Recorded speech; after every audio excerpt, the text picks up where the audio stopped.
Hello बच्चों, let's read this question. The question says when does a ray incident on A prism deviate away from the base. तो इस question के अंदर हमसे बोला गया है कि ऐसी कौन सी कंडीशन होगी जब इंसिडेंट रे प्रिज्म के बेस से दूर डेविएट करेगी। तो इसके लिए जो की कंसेप्ट है वो डिस्कस कर लेते हैं हम लोग। बात की जाए यदि की कंसेप्ट की, तो की कंसेप्ट हमारे पास क्या होगा इस क्वेश्चन के लिए।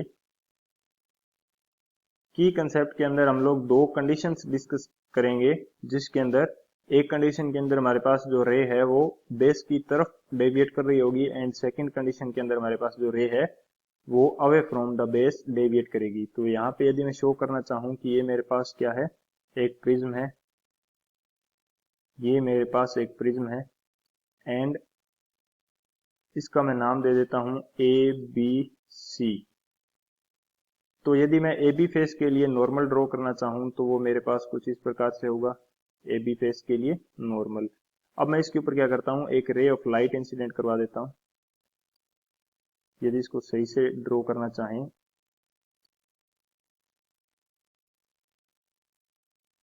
ये मैंने क्या किया, एक रे ऑफ लाइट इंसिडेंट करी है जब ये डेविएट कर रही है towards the base of the prism.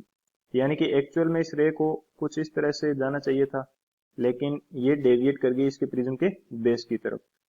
इस कंडीशन को मैं डिस्कस करता हूं। जो यहाँ पे सराउंडिंग है इसका मेरे पास रिफ्रैक्टिव इंडेक्स कितना है, μ1, एंड जो मेरे पास प्रिज्म है उसका रिफ्रैक्टिव इंडेक्स कितना है, ये है मेरे पास μ2। ये कितना है मेरे पास μ2। तो इस कंडीशन के अंदर जो μ2 होता है उसकी वैल्यू क्या होती है, ज्यादा होती है μ1 से। μ1 यहाँ पे मैं एयर को ज्यूम कर सकता हूँ एंड μ2 मैं ग्लास प्रिज्म ज्यूम कर सकता हूँ।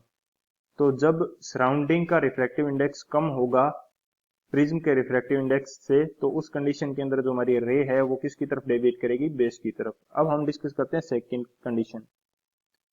सेकंड कंडीशन के अंदर मेरे पास एक प्रिज्म है, ये कुछ इस तरह से, जिसको मैंने किसी ऐसे मीडियम के अंदर डिप कर दिया है जिसका रिफ्रैक्टिव इंडेक्स क्या है, जो प्रिज्म का रिफ्रैक्टिव इंडेक्स है उससे ज्यादा है। यानी कि μ1 है मेरे पास and refractive index for the prism ये मेरे पास क्या है, μ2। तो यहाँ पे रिफ्रैक्टिव इंडेक्स μ1 की वैल्यू क्या है, μ2 से ज्यादा है। यानी कि किसी ऐसे मीडियम के अंदर मैंने इसको डिप कर दिया है जहां रिफ्रैक्टिव इंडेक्स, जो मीडियम का रिफ्रैक्टिव इंडेक्स है वो ज्यादा है प्रिज्म के रिफ्रैक्टिव इंडेक्स के लिए। तो इसके लिए यदि नेमिंग की जाए A B C and A B face के लिए हम क्या करते हैं, नॉर्मल ड्रॉ करते हैं। तो नॉर्मल क्या होगा, कुछ इस प्रकार से। अब यदि मैं बात करूं कि मेरे पास मैंने कोई रे इंसिडेंट करी है, कुछ इस तरह से मैंने यहाँ पे क्या करी, रे इंसिडेंट करी।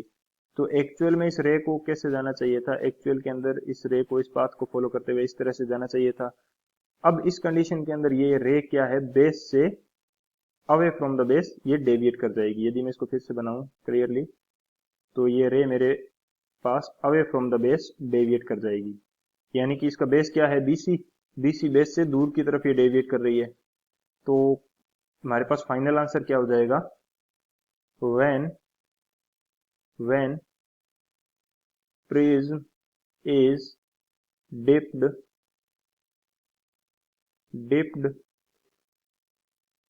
in a medium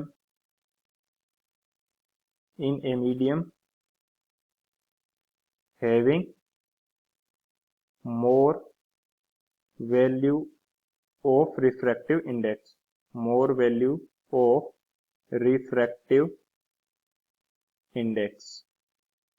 यानी कि जब हमारे पास प्रिज्म को किसी ऐसे मीडियम के अंदर हमने डिप कर दिया है जिसका रिफ्रैक्टिव इंडेक्स क्या है, ज्यादा है प्रिज्म के रिफ्रैक्टिव इंडेक्स से, तो हमारी जो रे है वो away from the base deviate करेगी।